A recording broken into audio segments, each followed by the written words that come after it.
Big news. Expect the news.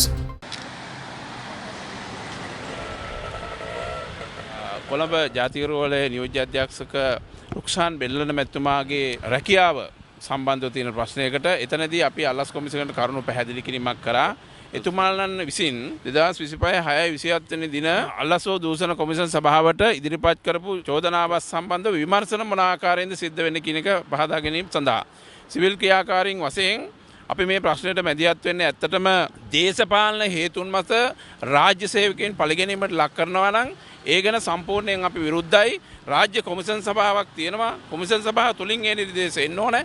ඒ නිසා තමයි කොමිසම් සභාවට අපි ගිහිල්ලා කිව්වේ මේ හොරු ගැන පෙන්නකොට හොරු පෙන්නලා දීපු කට්ටියට දඬුවම් කරන්න එපා. ඒ වගේම නීති හරියට ක්‍රියාත්මක කරන සාධාරණම ක්‍රියාත්මක කරන කියන තමයි ඉල්ලීමක් කරේ. ඉතින් ඒ අනුව තමයි අද කොමිසම් සභාවට සිවිල් ක්‍රියාකාරීන් අපි ආවේ. අපි ඇවිල්ලා අද කරුණු විමසුවා ඇත්තෙන්ම මේ වෙනකොට පරීක්ෂණ මට්ටමේ මේක පැවැත්වෙනවා. අපිට සියලු තොරතුරු ලබා දීමට නොහැකි බව එවුන් ප්‍රකාශ කරා පරීක්ෂණයක් යන නිසා ඒකට අපි ගරු කරනවා. ඒ නිසා මින් ඉදිරියට මේ සිදුවන ක්‍රියාකාරකම් වලදී සිවිල් ක්‍රියාකාරීන් පැහැදිලිවම අවදීන් සිටිනවා කියන එක මේ අවස්ථාවේ ප්‍රකාශ කරන්න ඕන.